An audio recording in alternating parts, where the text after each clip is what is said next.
أحبائي الكرام، أهلا وسهلا بحضراتكم.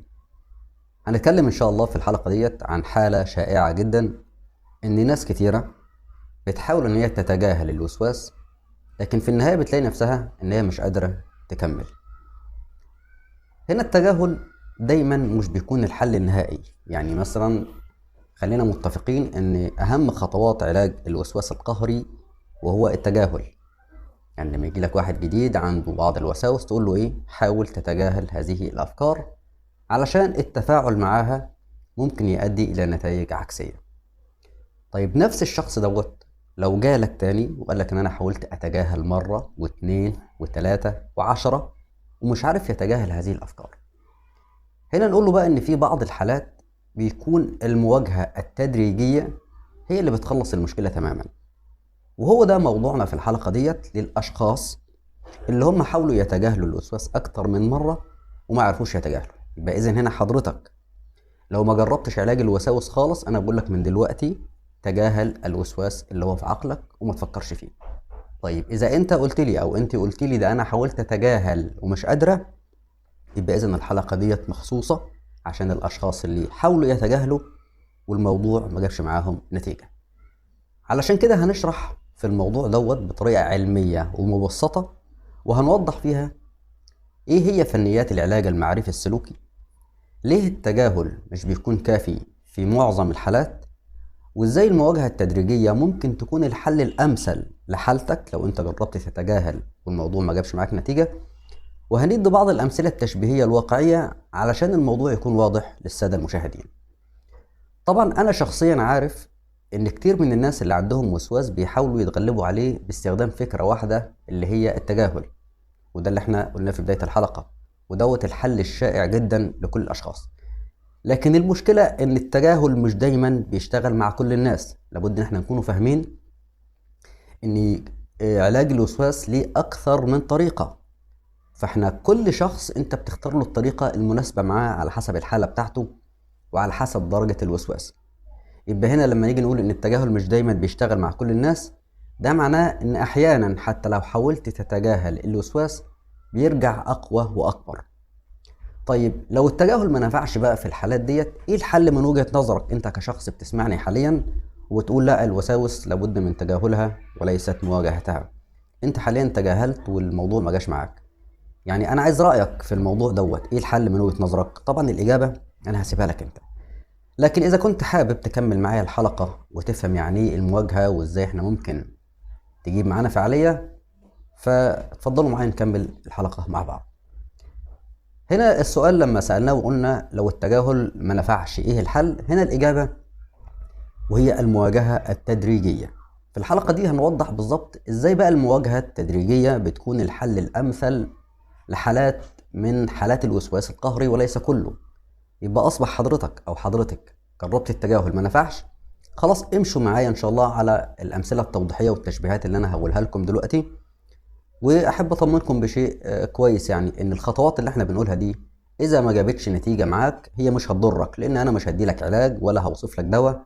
كل الموضوع ان انا هعمل لك عملية تصحيح لبعض الافكار، وهقول لك بالظبط انت ممكن يعني تواجه الافكار اللي عندك دي ازاي ان شاء الله. علشان كده القسم الاول من حلقة النهاردة وهو بيندرج تحت مسمى ليه التجاهل مش كافي في كل الحالات. واحدة واحدة مع بعض كده يا جماعة علشان نعرف احنا عايزين نوصل ايه بالظبط.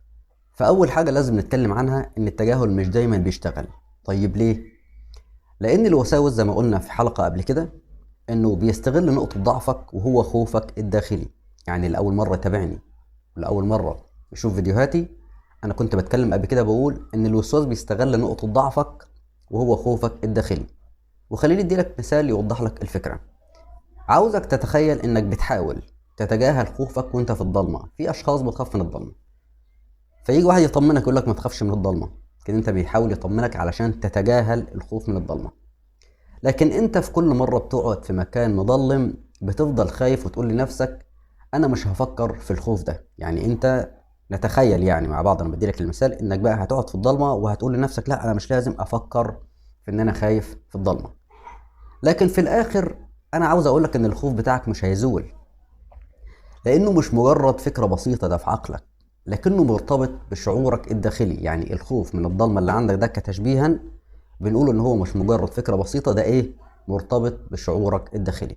فهنا التجاهل في اللحظات دي بيكون زي انك مثلا واقف قدام مراية كبيرة فيها صورة مخيفة. يعني عايزك تتخيل المشهد ده، انت واقف قدام مراية كبيرة، المراية دي فيها صورة مخيفة، وانت في اللحظات دي بتغمض عينك عشان ما تشوفش الصورة اللي هي في المراية.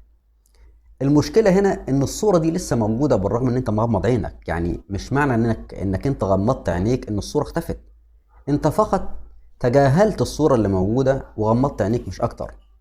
لكن هل الصورة اختفت؟ الصورة لسه موجودة زي ما هي.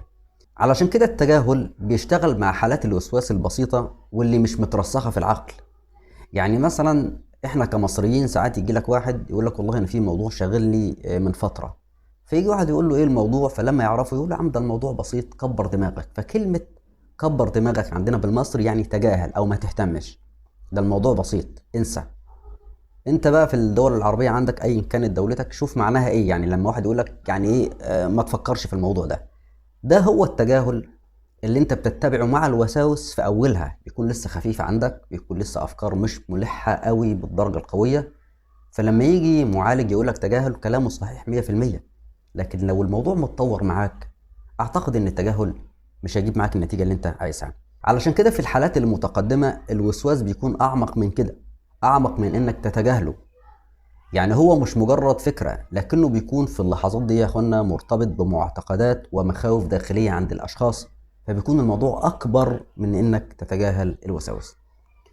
هنا بقى بندخل في اللحظة دي في فكرة اسمها المواجهة التدريجية. يعني بدل ما انك تهرب من الوسواس، بدل ما انك تغمض عينك قدام المراية، لابد ان انت تواجه الوسواس ده خطوة بخطوة علشان تسقط الخيالات الوهمية اللي بتكون في عقلك.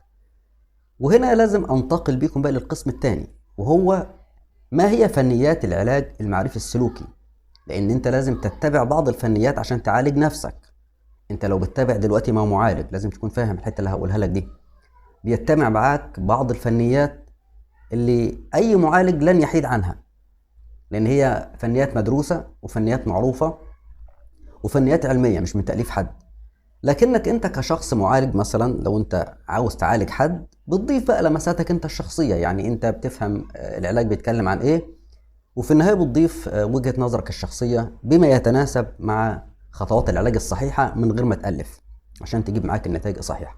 وهو ده اللي انا بعمله معاك. يعني انا فاهم خطوات العلاج، هبدأ اشرحها لك من وجهة نظري انا الشخصية، لان انا استبعدت بعض الامور اللي هي لا تليق معانا كمسلمين. لانك لما بتيجي تقرأ في كتب علم النفس للجماعة الغربيين لابد تفهم الكلام ده كويس، ان بيكون في مفاهيم وبعض الطرق العلاجية لا تتناسب معانا كمسلمين، لان هم عندهم افكارهم الخاصة بيهم، فاحنا بناخد ما يتناسب معانا. فانا لما هدي لك حاليا الخطوات انا استبعدت بعض الخطوات اللي لا تليق بينا، واحتفظت ببعض الخطوات اللي انا شخصيا بقول لك تحليلي الشخصي ان شاء الله شايفها تجيب معاك نتيجة. فحاليا هنتكلم بقى عن ايه؟ عن فنيات العلاج المعرفي والسلوكي اللي الاطباء النفسيين بيستخدموها عشان يساعدوك تتغلب على الوساوس. وهشرح لك الموضوع ده خطوة بخطوة، وكل نقطة هوضحها لك بتفاصيل علمية وبعض الأدلة عليها علشان تكون أنت مقتنع بالمعلومة اللي أنت بتاخدها.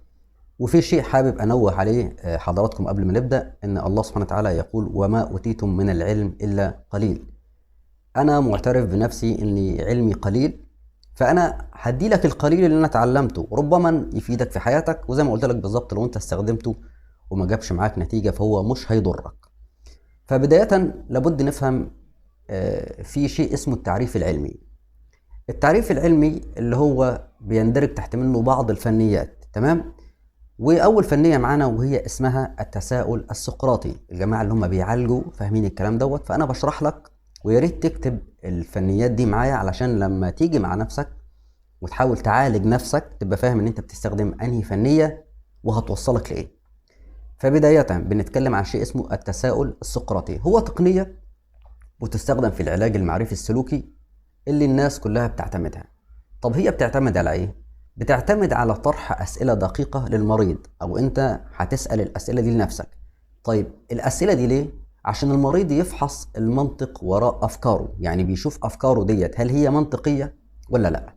الهدف منها هو ان الشخص نفسه بيكتشف ان الافكار اللي عنده ديت غير منطقيه او غير صحيحه، يبقى التساؤل السقراطي نسبة إلى سقراط، أكيد أنتوا عارفينه. فهو كان بيستخدم فنية معينة، وهي الصراحة فنية ذكية زي ما قلت لكم كده، بتخلي الشخص يكتشف إن أفكاره ديت غير منطقية. لما تيجي تطبق التساؤل السقراطي دوت عملي بقى هتعمل إيه؟ هنفترض في مثال احنا كنا عملناه في الحلقة اللي قبل كده، فبرضه هنمشي على نفس المثال عشان هو بيوضح المعنى. فهنقوله لو ان الوسواس قال لك انك لو لمست المقبض ده ممكن يكون عليه بكتيريا خطيرة. التساؤل السقراطي بقى هنا اللي انت هتتبعه مع نفسك، هتقول لنفسك ايه؟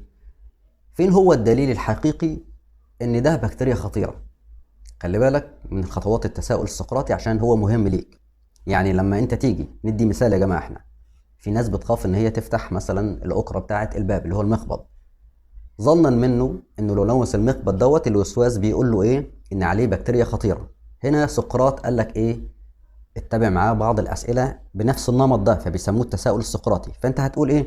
فين الدليل الحقيقي ان دي بكتيريا خطيرة؟ انت كده هتسأل الوسواس، تمام كده؟ او هتسأل نفسك وابدأ جاوب، هل في دليل حقيقي ان دي بكتيريا خطيرة؟ شوف الإجابة ايه. طيب السؤال الثاني، هل حد قبل مني عمل كده وحصل له حاجة؟ وهو ده برضو سؤال منطقي. هل اللي قبل مني لما فتحوا الباب من الأكرة اتصابوا بمرض؟ شوف الإجابة. يعني هي في الغالب هيكون لأ. عشان كده التساؤل السقراطي لما بيجي يواجه الأفكار الوسواسية أو الأفكار السلبية هو بينسفها بالأسئلة ديت. فعلا أسئلة أنت لو ما لقيت لهاش إجابة مقنعة يبقى على طول حتما الأفكار اللي عندك دي وهمية. يبقى السؤال التاني زي ما فهمناه، هل حد قبل مني عمل كده وحصل له حاجة؟ طيب السؤال التالت اللي هتسأله لنفسك، ايه هي احتمالية ان يحصل لي حاجة اصلا؟ يعني على فرض ان في بكتيريا، وعلى فرض ان في بكتيريا ضارة، طب ما انت جسمك فيه مناعة، ومش كل الاشخاص بيتصابوا حتى لو كان فيه بكتيريا، لان ربنا سبحانه وتعالى خلق جسم الانسان من جواه عنده مناعة ضد انواع كتيرة من البكتيريا. يعني انت لما بتاخد العلاج من الصيدلي او بتكشف، انت جسمك في الاساس انت بتساعده بس على ان هو يتخطى مرحلة المرض، سواء انت عندك بكتيريا او كده، لكن في الاساس مناعة الجسم هي اللي بتكون شغالة، عشان كده هو بيقوي لك جهاز المناعة. فعشان كده التساؤل السقراطي اللي انا قلته لك دوت، افهم المعنى من اسئلته عشان في النهاية تقدر تواجه بيه الوسواس بتاعك. هنا التساؤل السقراطي بيخلي الشخص يبدأ يشك في صحة افكاره الوسواسية، مش افكاره الحقيقية اللي هي الصح. احنا بنبدأ نشككه فين؟ في صحة افكاره الوسواسية. فلما تيجي حضرتك بتسأل نفسك أسئلة منطقية، أسئلة واقعية، أسئلة لا تحتمل الشك، في اللحظات دي أنت هتكتشف أن معظم الأفكار دي كانت مجرد أوهام مبنية على خوف وليست حقيقة.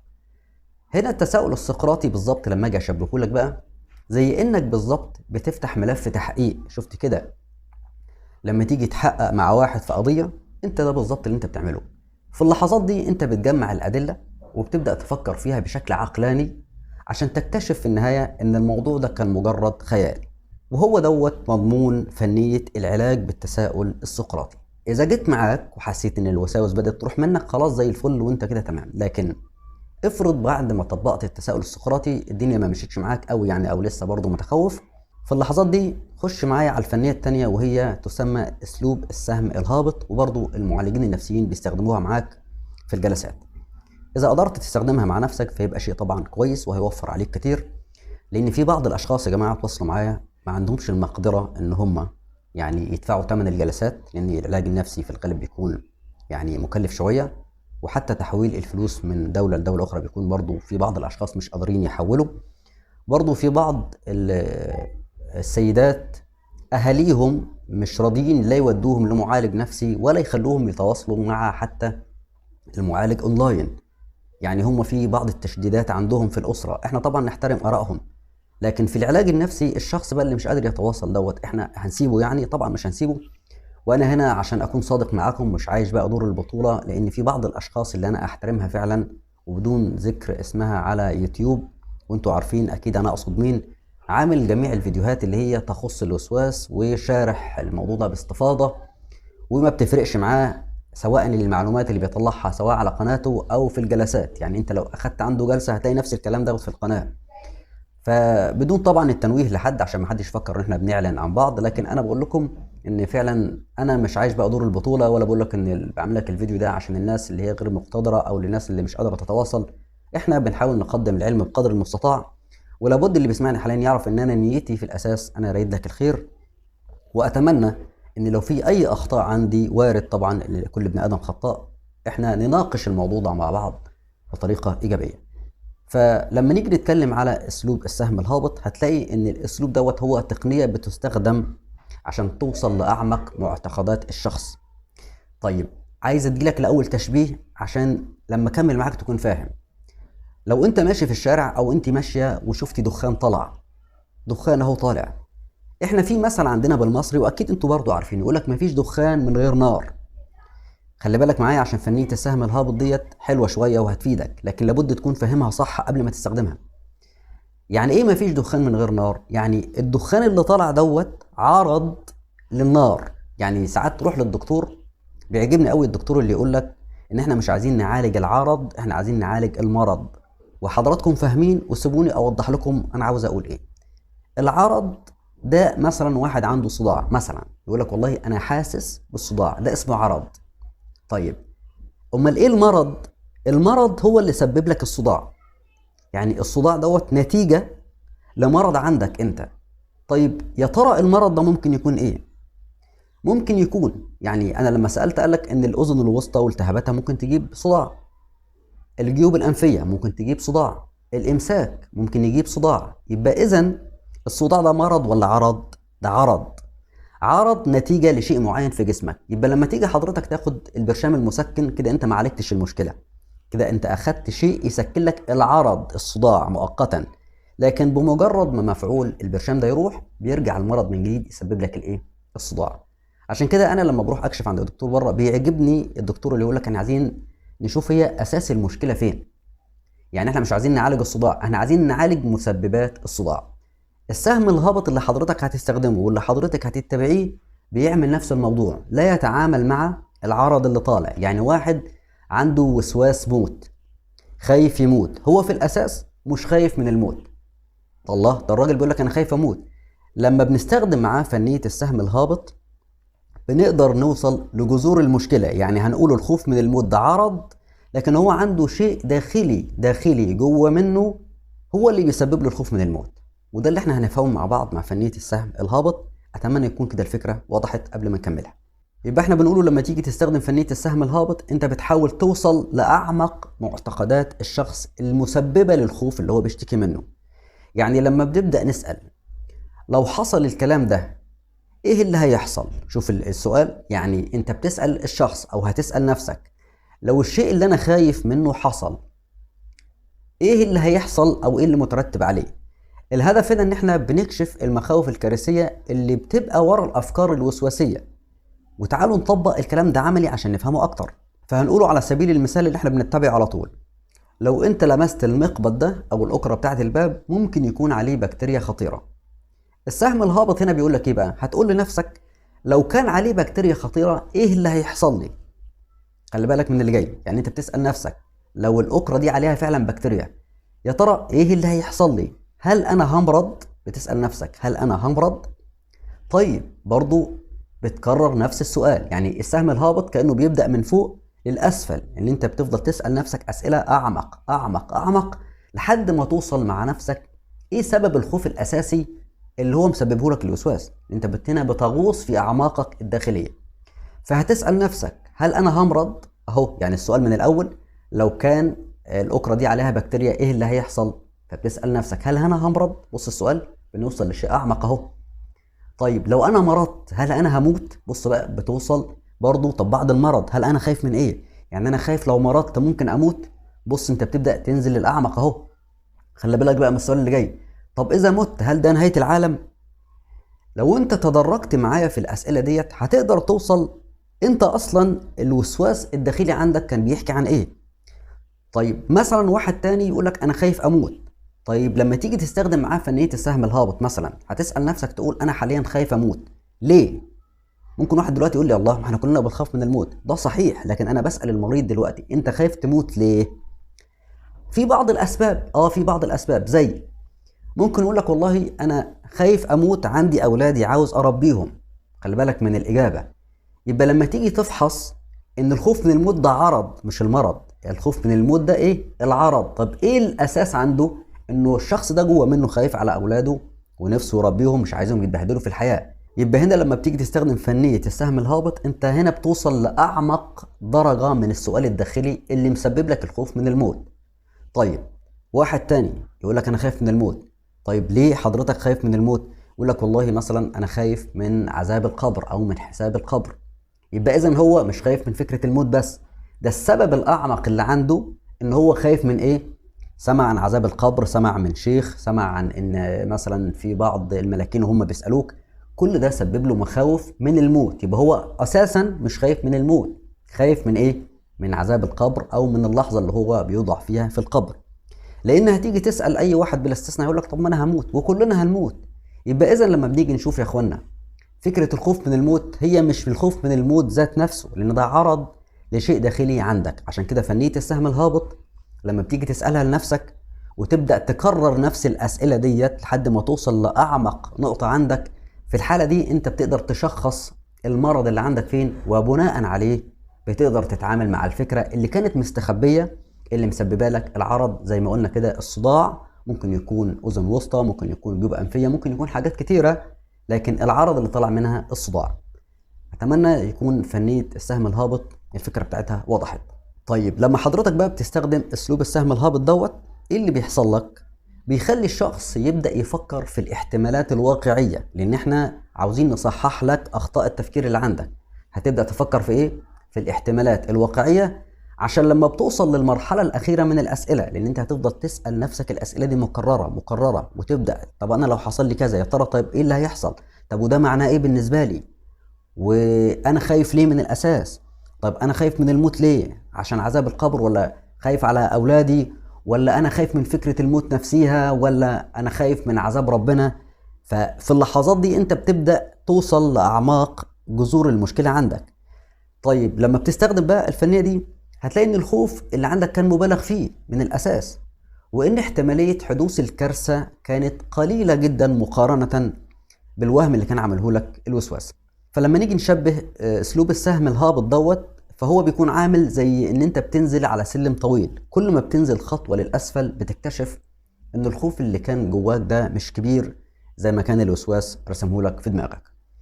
اذا استخدمت الفنيه ديت وما جاتش معاك النتيجه برضو اللي انت عاوزها، ادخل معايا على الفنيه اللي بعد كده، وهي التعرف على الاخطاء المعرفيه. الاخطاء المعرفيه ديت لابد ان احنا نفهمها، وهي عباره عن اخطاء تفكير خاطئه. يعني الشخص بيفكر بنمط تفكير خاطئ، الشخص بيحطها في عقله بسبب الوسواس. يعني الاخطاء اللي بتجيلك دي بسبب الوساوس اللي انت بتعاني منها. من اشهرها وهو التفكير الكارثي، يعني الشخص بيتخيل اسوأ سيناريو ممكن وبيكون عنده قناعه انه هيحصل.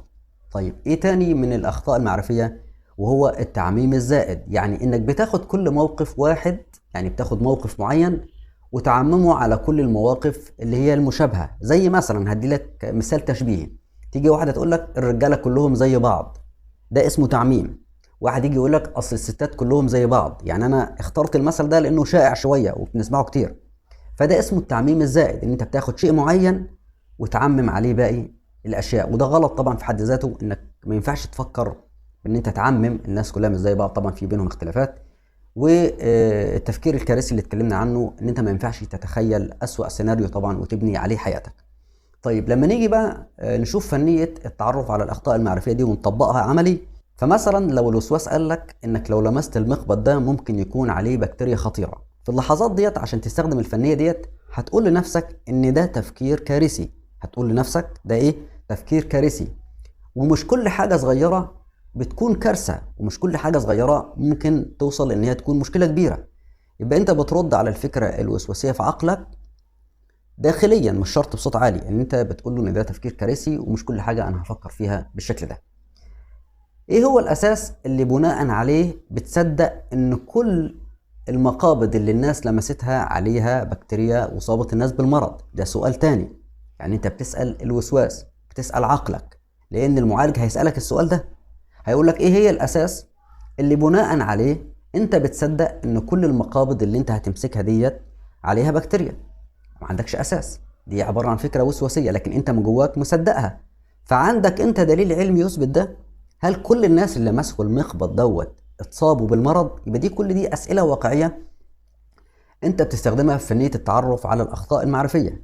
طيب ايه النتائج اللي ممكن تستفيد بيها من الفنية دي؟ هنا العلاج المعرفي السلوكي بيأكد ان التعرف على الأخطاء المعرفية بيخلي الشخص يبدأ يفكر بطريقة أكثر منطقية.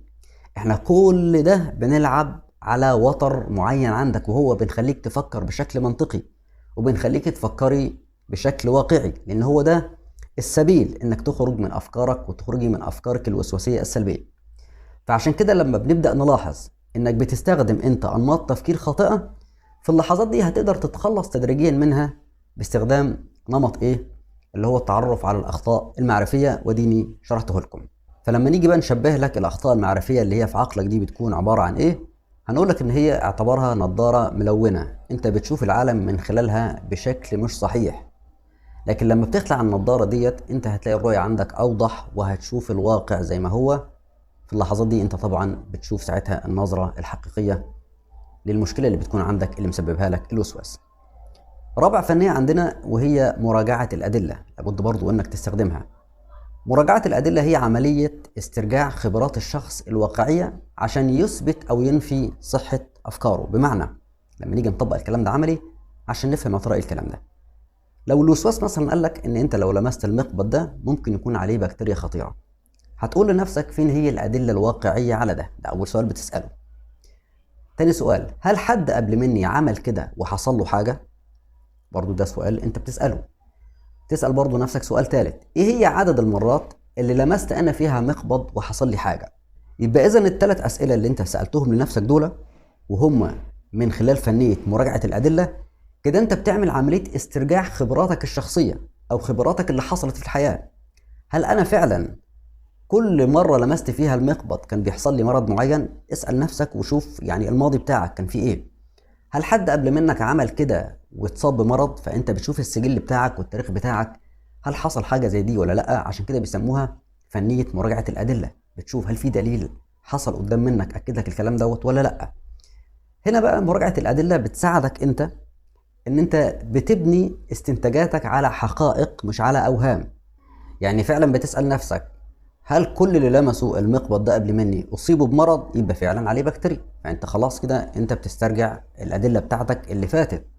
لكن لو انت ما لاحظتش ان اي حد لمس المقبض ده واصيب ببكتيريا، كده انت بنيت استنتاجاتك على حقائق وليست على ايه؟ على اوهام. برضه لما بتراجع الادله ديت هتلاقي ان الافكار الوسواسيه كانت مجرد تخمينات مش مبنيه على شيء حقيقي. كانت مجرد ايه؟ تخمينات مش مبنيه على شيء حقيقي. لما اجي بقى ادي لك تشبيه لمراجعه الادله دي، هي بتكون زي ما بتحاول تثبت قضيه في المحكمه. يعني لازم يكون عندك ساعتها ادله قويه عشان القاضي ياخذ باحتجاجاتك او ياخذ باتهاماتك لشخص معين. يعني بيقول لك فين الدليل على اتهامك للشخص ده. فهنا بالظبط اللي هي بتعمله معاك مراجعه الادله، انك بتحاول تثبت فين هي الادله او فين ما يثبت ان حد قبل مني اتعرض للمخبط دوت ماسكه بايده وحصل له مرض. خش بعد كده على الفنية الخامسة وهي التفسيرات البديلة.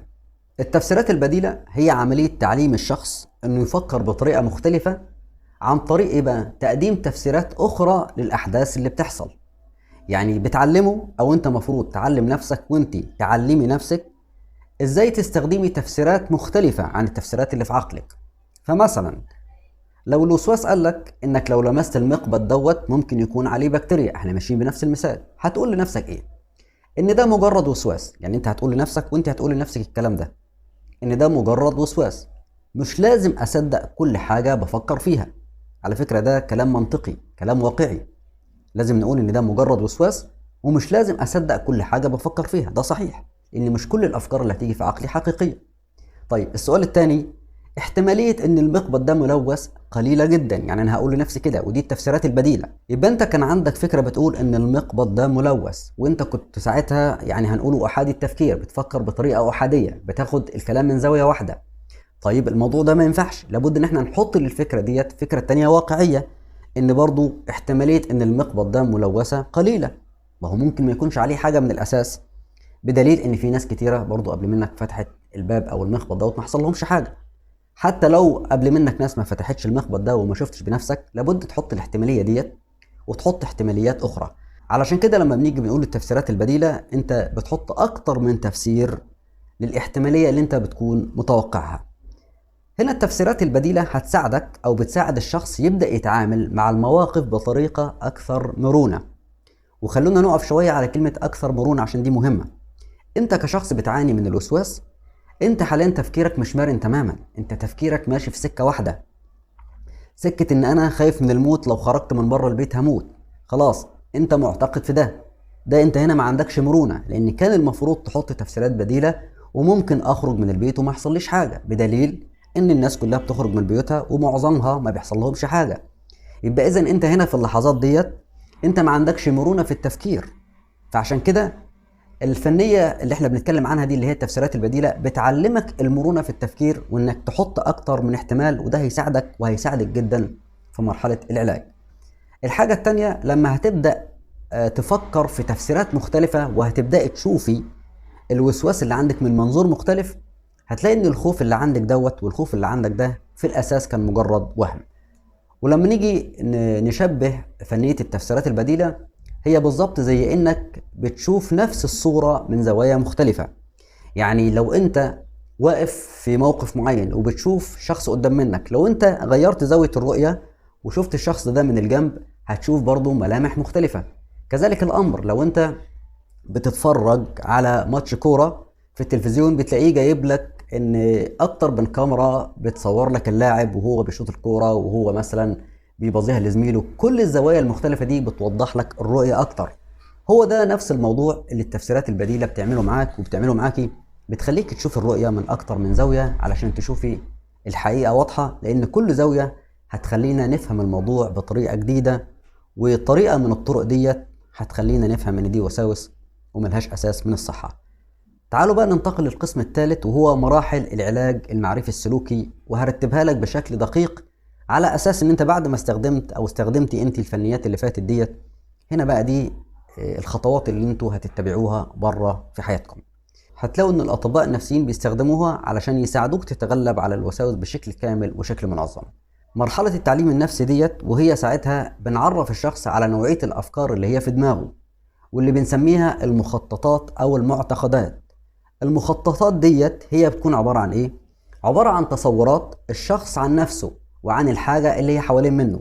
يعني لما نقول لك مخطط في دماغك، المخطط ده بيكون عبارة عن تصورات الشخص عن نفسه، عن حاله، وعن الحاجات اللي حوالين منه، هو شايفها بأنهي شكل، يعني هو بيفسرها بأنهي شكل. احنا بنحاول نوصل معاه للنقطة ديت. فمثلا لو عندك مخطط في عقلك بيقول لك ان انت شخص مش نظيف، يعني ممكن واحد يقول لك والله انا حاسس ان انا شخص مش نظيف، ده مخطط في دماغك بيقول لك كده. ساعتها في اللحظات دي هيبقى عندك استعداد اكبر تصدق اي فكره تقول لك ان انت شخص ملوث او انك انت هتعدي الاخرين. يعني بص المشكله بتكون فين. لما بيكون عندك مثلا مخطط، انا بقوله لك تاني اهو بشرح لك، عندك مخطط بيقول لك ان انت شخص مش نظيف، هيكون عندك انت او عندك استعداد داخلي اكبر انكم تصدقوا اي فكره هتقول لكم ان انتوا اشخاص عندكم تلوث او ممكن تعدوا الاخرين. هنا ده مخطط خاطئ، تصور خاطئ عن نفسك وعن اللي حوالين منك. ودي اهميه التعليم النفسي. المرحله دي بنعرفك فيها ان انت عندك مخطط خاطئ، وده اللي انت هتساله لنفسك. انا المفترض ان انا اعرف ان في مخططات او في طرق من المعتقدات عندي في عقلي خاطئه، وهو دوت بيكون اهم سبب انك تقدر تغير وجهه نظرك عن نفسك في اللحظات ديت. الهدف منها ايه الفنيه ديت او الخطوه ديت بمعنى اصح، لان الفنيات عدت، ان انت في اللحظات دي فهم ان المخططات ديت ممكن تكون مبالغ فيها او غير صحيحه. يعني احنا بنحاول نوضح لك وانت هتحاول توضح لنفسك ان المخططات والمعتقدات اللي هي بتكون في عقلك دي بيكون مبالغ فيها او غير صحيحه. الحاجه التانيه، لابد ان انت تتعلم ان الافكار الوسواسيه دي مش حقيقيه، لكنها بتكون نتيجة لنظام تفكير معين. يعني احنا في المرحلة الأولى بنقول إن الأفكار السلبية اللي في عقلك، يعني تشبيها ساعات بنقوله إن في هنقوله دايرتين في عقلك أو في مخزنين في عقلك، في مخزن للأفكار الإيجابية وفي مخزن للأفكار السلبية. ده تشبيه مجازي. الفكرة السلبية طلعت من المخزن السلبي راحت المخزن الإيجابي. العقل دايما بيتعامل مع المخزن اللي فيه الأفكار الإيجابية زي شغلك زي الحاجات المهمة. فلما الفكرة السلبية طلعت من المخزن السلبي، لأن الفكرة السلبية المفروض تتجاهلها، وراحت المخزن الإيجابي، بدأ يتعامل معها العقل على أساس إن هي فكرة مهمة، فبدأت الأفكار دي تظهر عندك. وهي دي المرحلة الأولى اللي هي بنسميها مرحلة التعليم النفسي، اللي هي لازم تكون فاهم ان المخططات والمعتقدات اللي عندك ديت شيء مبالغ فيه وشيء ليس حقيقي. بعدها انت لما بتتعلم الجزئية ديت هتنتقل بقى انت للمرحلة التانية، او لو في معالج بيتابع معاك هينتقل حتما معاك للمرحلة التانية ديت. هي مش حتما تأكيدا لكن ده المتعارف عليه، لكن احيانا بيكون كل معالج ليه برضو التكتيك الخاص بيه حسب حالة الشخص، لكن انا بقول لكم اللي المعظم بيكون متبعه. المرحلة التانية وهي الوصول لمعاني الأفكار. يعني أنا عندي فكرة في عقلي بقى خلاص أنا عرفتها بتتكلم عن إيه. الخطوة التانية دي أنا عاوز أوصل لمعنى الفكرة دي، عقلك شايفها إزاي؟ أنت شايفها بأنهي منظور؟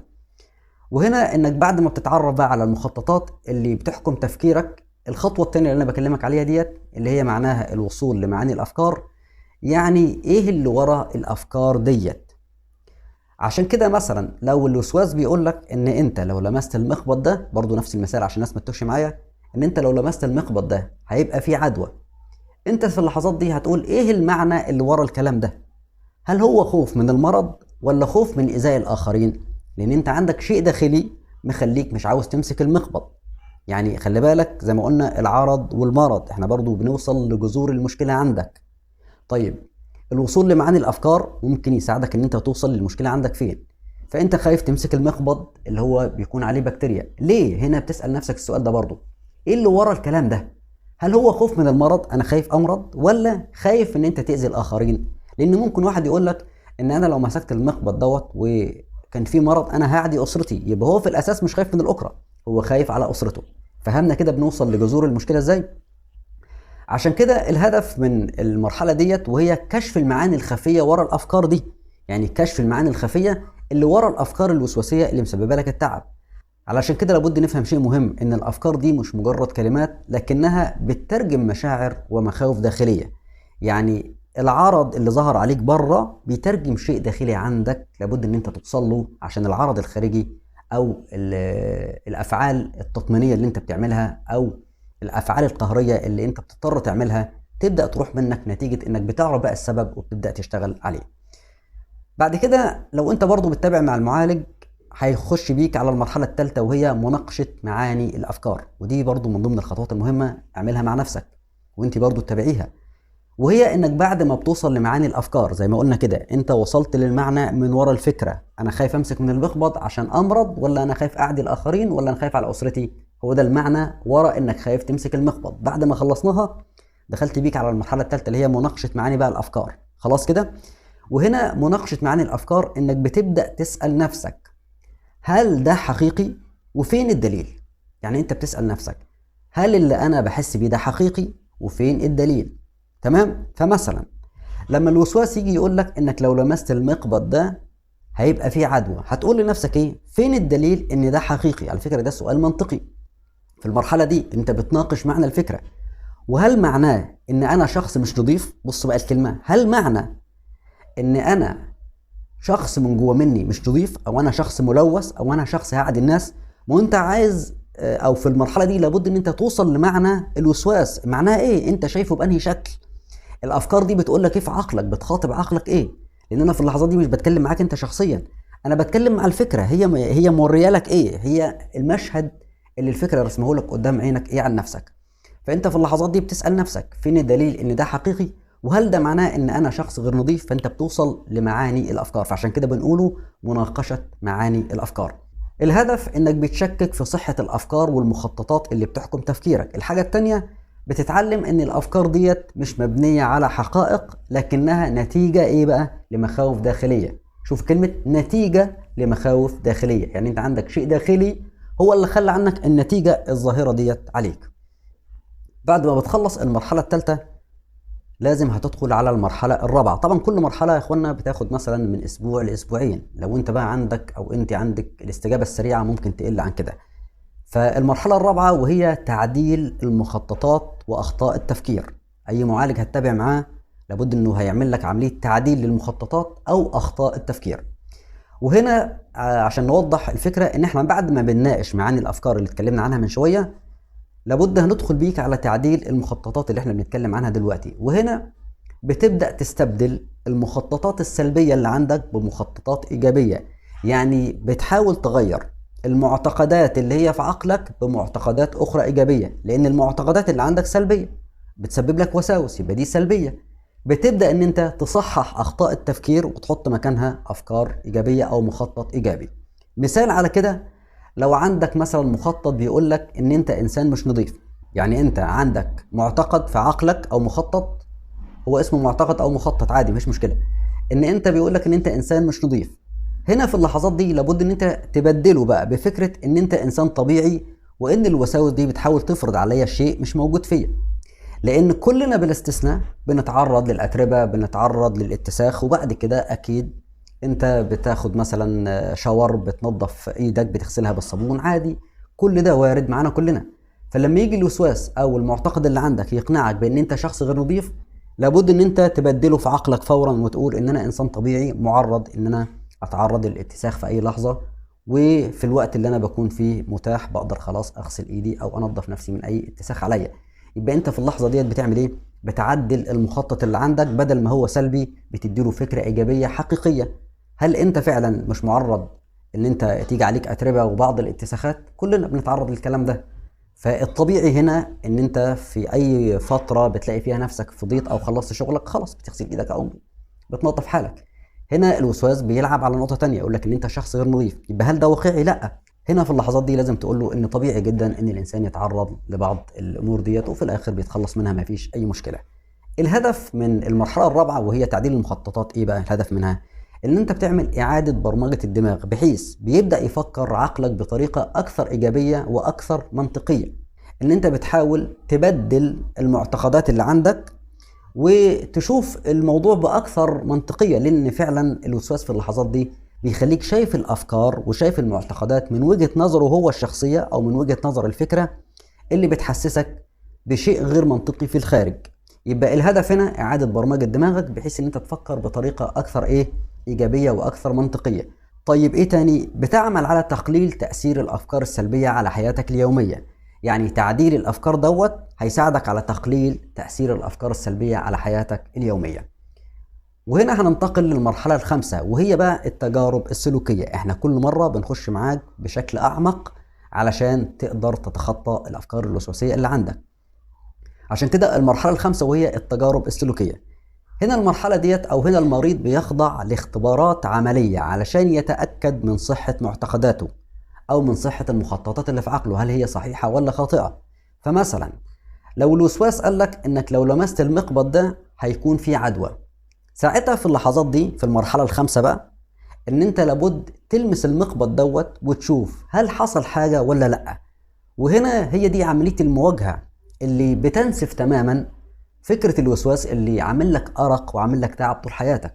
هنا طبعا التجارب ديت بتكون تدريجيه، يعني انت مثلا ممكن تبدا تلمس المقبض بصبع واحد لو انت خايف، بعد كده ممكن تلمسه بصبعين اتنين، بعد كده تمسك المقبض كله بايدك وتشوف بعد كده النتائج، هل حصل حاجه ولا لا. هتلاقي ان في الغالب ما حصلش معاك حاجه وان دي كانت افكار وهميه.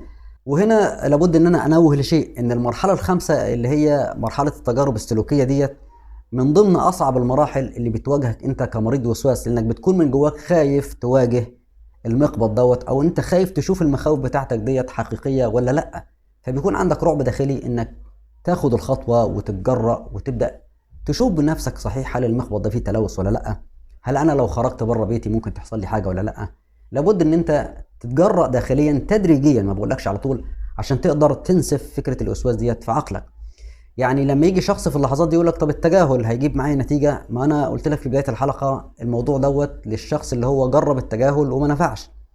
هنا لو بدات تتجاهل في حالتك ديت، انت كده بالظبط هديلك تشبيه ان انت واقف بره وخايف من الشمس. هل انت لما حطيت ايدك على عينيك وداريتها من الشمس هل الشمس اختفت؟ لا طبعا. لكن المواجهه هنا بتكون عباره عن ايه؟ عن انت بقى شلت ايدك من على عينيك وبدات تمشي في الشمس لحد ما اتعودت عليها. هنا بدات الشمس تكون عندك بالنسبه لك ما سببتلكش مشكله لانك بدات تتعود عليها. وده بالظبط اللي بيعمله معاك مواجهه الافكار الوسواسيه او المرحله الخامسه اللي هي التجارب السلوكيه. بتخليك تشيل ايدك من على عينيك وما تتجاهلش الوسواس، وتبدا الشمس زي ما وصفنا كده انها بقت بالنسبه لك خلاص اتعودت عليها. فلما بتبدا تواجه الوساوس وتمسك المقبض تدريجيا او تواجه خوفك من الموت تدريجيا، هتبدا تتعود على ان الفكره الوسواسيه دي كانت خاطئه، وقلبك ساعتها هيجمد وهتشوف بعينيك النتيجه ودوت اللي هيجيب معاك نتائج سريعة. وهنا الهدف من المرحلة ديت وهو عمل اختبار صدق للمعتقدات بتاعتك على محك الواقع. انا خلاص بواجه الواقع، بشوف فعلا معتقداتي ديت صحيحة ولا خاطئة، لان انت هنفضل نطمنك ده المقبض ما فيهوش تلوث. انت من جواك مش هتصدق غير لما تخش وتغوص في التجربة وتبدأ بنفسك تختبر صدق المعتقدات ديت من عدمها على محك الواقع زي ما احنا قلنا كده بالظبط.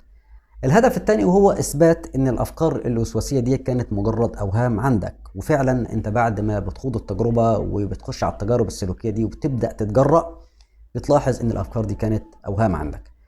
بعد كده بنخش على المرحله السادسه والاخيره، وهي ان العلاج السلوكي هنا في اللحظات دي باستخدام اسلوب التعرض ومنع الاستجابه. وديت من اقوى الخطوات واصعبها صراحه، لان هي دي المرحله الفيصليه اللي انت بتكون ساعتها بقى خلاص دي الخطوه الاخيره ليك، انك يا اما بعدها تتعالج يا اما تفضل تلف في نفس الدايره. عشان كده المرحله السادسه اللي هي العلاج السلوكي باستخدام اسلوب التعرض ومنع الاستجابه، هنا المريض بيبدا يواجه المثيرات اللي هي بتكسبه قلق بشكل دائم. يعني انت هتبدا وانت هتبداي تواجهي جميع المثيرات الخارجيه اللي هي عن طريقها انت بتقلقي بشكل مباشر، وانت لما بتشوف الاشياء ديت بتصاب بالقلق. لابد هنا من مواجهه هذه الاشياء او هذه المثيرات، لكن في نفس اللحظة مع منع نفسك من عمل الأفعال القهرية التطمينية. يعني مثلا على سبيل المثال، احنا بنقول على سبيل المثال، في واحد أول ما بتجيله الفكرة الوسواسية يبدأ يعد من 1 ل10، لأن هو لو ما عدش من 1 ل10 من وجهة نظر الفكرة هتحصل له مشكلة.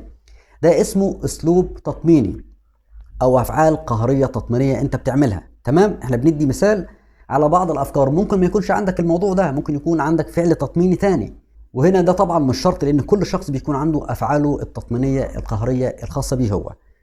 طيب مثال على كده، لو ان مثلا الوسواس قال لك ان انت لو لمست المقبض ده هيكون فيه عدوى، ساعتها في اللحظات دي التعرض ومنع الاستجابه هيكون بانك تجرب تلمس المقبض دوت، لكن ما تحاولش ان انت تنفض ايدك او تمسحها بعد ما انت مسكت المقبض. خلي بالك من الجزئيه ديت، لان في شخص ممكن يمسك المقبض ويروح بعد كده يغسل ايده. طب ما ده كده انت ما استفدناش. لابد ان انت تعرض نفسك تعرض كامل مباشر كامل عشان تشوف فعلا هل انا هصاب بشيء ولا لا.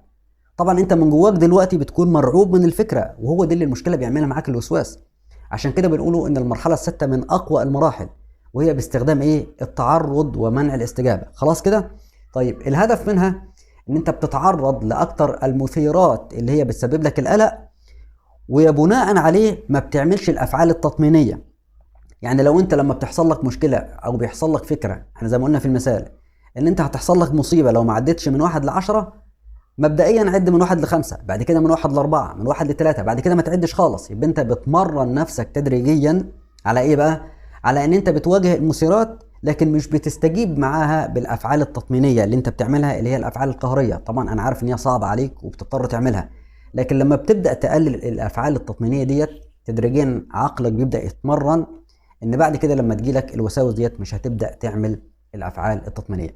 عشان كده المرحله دي مهمه جدا، ان هي لازم تتعرض لكل المواقف اللي هي بتسبب لك المثيرات اللي هي بتسبب لك القلق، وتبدا بناء عليها ما تعملش السلوكيات او الافعال القهريه التطمينيه اللي انت بتعملها. ودي من اصعب المراحل، لكن لو قدرت تكسرها او تواجهها على المدى البعيد بالتكرار، طبعا لان ده مش حل سحري في يوم وليله بياخد وقت معاك، هتلاحظ ان انت بدات تتعود على الوسواس وبدا ان هو بالنسبه لك شيء طبيعي مش عامل لك اي مشكله. المرحله السابعه ديت احنا قلنا المرحله السادسه الاخيره، لكن المرحله السابعه بتكون مع بعض الاشخاص اللي هو بيحصل له انتكاسه. يعني ممكن واحد يقول لك انا بعد ما عملت المراحل دي كلها بعد فتره 3 4 شهور 6 شهور حصلت لي انتكاسه ورجعت تاني لنفس المرض. هنا لابد ان احنا نتكلم بقى عن الجزئيه ديت، وديت تعتبر المرحله اللي هي بعد المرحله الاخيره اللي هي السادسه، لان ممكن شخص ما يحصلوش انتكاسه، عشان كده بنقوله ان دي مرحله استثنائيه. هنا في اللحظات دي لو حصل لك بقى الانتكاسه، المريض لازم يعرف او يتعلم استراتيجيات مستمره عشان يحمي نفسه من الانتكاسه. يعني مثلا لو ان الوسواس رجع لك تاني، المريض هنا بيبدا يستخدم نفس الخطوات اللي اتعلمناها في الحلقه ديت، زي التساؤل السقراطي او التفسيرات البديله الى اخره، ويبدا يكمل نفس الخطوات اللي احنا قلناها دي من جديد لحد ما يوصل لمرحله التعافي التام. الهدف من المرحله دي ضمان ان التعافي مش مؤقت لكنه بيكون دائم. برضو الهدف منها انك تتعلم ان المواجهه المستمره هي السر عشان تعيش حياه طبيعيه. في النهاية عاوز أقول لك إن التجاهل مش دايما بيكون الحل النهائي في بعض الأفكار الوسواسية أو في بعض الحالات، لأن في الحالات المتقدمة المواجهة التدريجية اللي احنا اتكلمنا عنها بالتفصيل هي اللي بتخلص المشكلة تماما. ولو استمريت تطبق الخطوات اللي احنا اتكلمنا عنها النهاردة ديت هتلاقي إنك قادر تتغلب إن شاء الله على الوساوس دي وتسيطر عليها نهائيا. رسالة أخيرة: ما تخافوش من المواجهة، هي في الأول ممكن تكون صعبة لكن في الآخر هتكتشفوا إنكم أقوى منها بكتير، وإن كل المخاوف اللي كانت في عقلكم دي هي كانت مجرد أوهام. في النهاية أنا بشكركم ودمتم في رعاية الله.